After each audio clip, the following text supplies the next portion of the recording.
Hello everybody, my name is Ryan or MandRproductions, and welcome to my review of the LEGO Star Wars Rebel Trooper Battle Pack. This set was released in 2010 for $11 US, I believe, and then by the time it was retired, the price was $12 US. It had 79 pieces and the 4 minifigures in front of you. In my opinion, it's one of the classic battle packs and went really well with its counterpart, the Snowtrooper Battle Pack, so let's go ahead and dive into the minifigs. First up, we have the Hoth Rebel Trooper, and back in 2010, this was just a awesome minifigure. It was the first time that we had seen this new helmet design with the new goggles, and it just looked really awesome, and I think it really still holds up to today's standards. The torso print is really nice. There is no leg print, but he uses dark tan legs. And you'll find he has a giant backpack on his back, which is pretty cool as well. Now the helmet with the goggles here works pretty easily. You can take the goggles off and you can see the helmet, or rather the hat, or whatever you want to call it.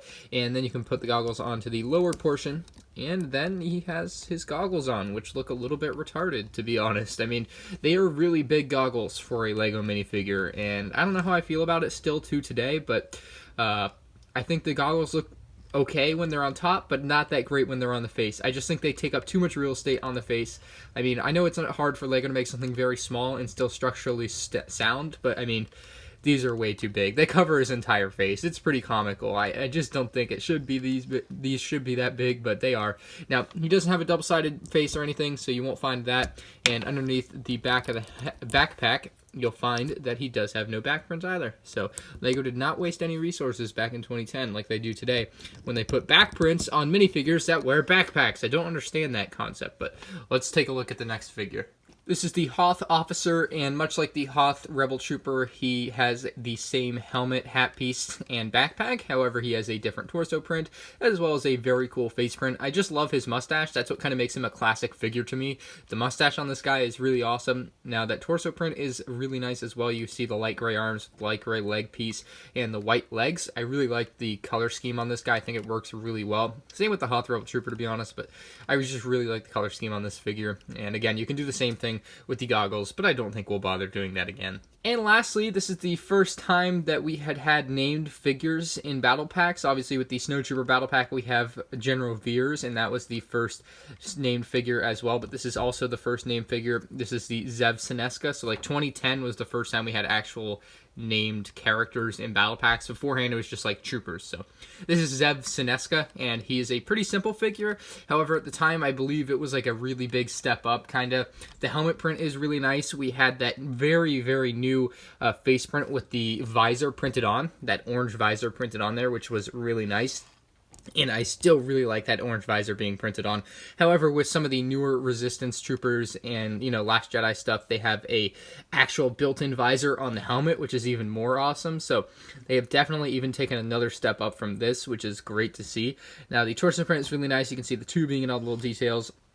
And around back, you have another simple print. So a very nice figure for a very nice battle pack. Now that we've seen the figures, I want to take it the combat speeder that is included, and it's a pretty neat model. It's one of those classic models that a lot of people would recognize, and I really like the design of it. It uses light gray, kind of a stripe down the middle, and then it wraps around, and then it has white on the outside and on the top, and then a little bit of dark gray on the top as well. So you have this rotating turret on top, which uses the flick fire missile pieces, and you can move it up and down pretty easily.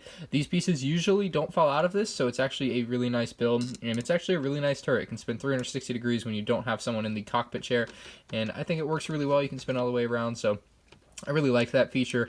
And it also has a little bucket here, or rather a box, and you can pull that out, and inside you store the extra pair of goggles that are included. So you can store those in there, or you can store a gun in there. Whatever you can fit in there, you can keep in there, and then you can put it back down, as long as it doesn't protrude out the top. Otherwise, you'll have some trouble spinning the turret if it goes too high. So a pretty nice feature there. And then you have flick fire missiles on the sides, on both sides there. I usually leave them in there. I usually never use them to flick out, but in case you want to, you can flick them.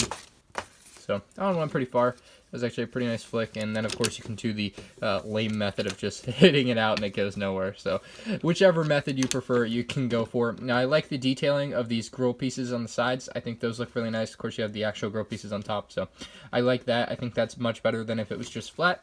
course, we have some inverted tiles on the bottom to allow you to smoothly travel across flat, hard surfaces, so you don't have any trouble with that. Now, if you want to put your pilot in there, or rather the Rebel Trooper that they show on the box, you can get him in the seated position pretty easily. Now, the chair, you'll notice, is like extra far back from the front, and that's basically so that you have room for the backpack that's included, and you can place him right there, just like that. And then you have space for that backpack. Otherwise, the figure wouldn't fit there, and the backpack would just get in the way. So you could, of course, use the actual pilot if you wanted to, with no backpack if you want him flush against the chair. But on the box, they do show this trooper in there. Now, of course, you have the gun now. What do you do with the gun? You put it in this little hole here, and you can have it facing up or down. I usually always had it facing up. I just think it looks better, but you can also flip it around and have it facing down if it will fit.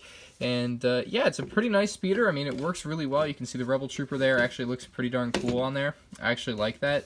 And then the pilot included is pretty nice. You get another one of these Rebel Troopers, and of course the commander guy, or the admiral. I don't know what he is, general, whatever, the leader, I would say, because he has the mustache, right? He's got to be the guy in charge. So overall, it's a pretty neat battle pack. I would definitely say pick one of these up if you don't have one. It's just one of those classic LEGO Star Wars battle packs. I really like the speeder design. It's a really nice design, and it actually has some really nice parts if you're looking for parts for it. You can get these relatively cheaply still today, so I would definitely recommend picking one up.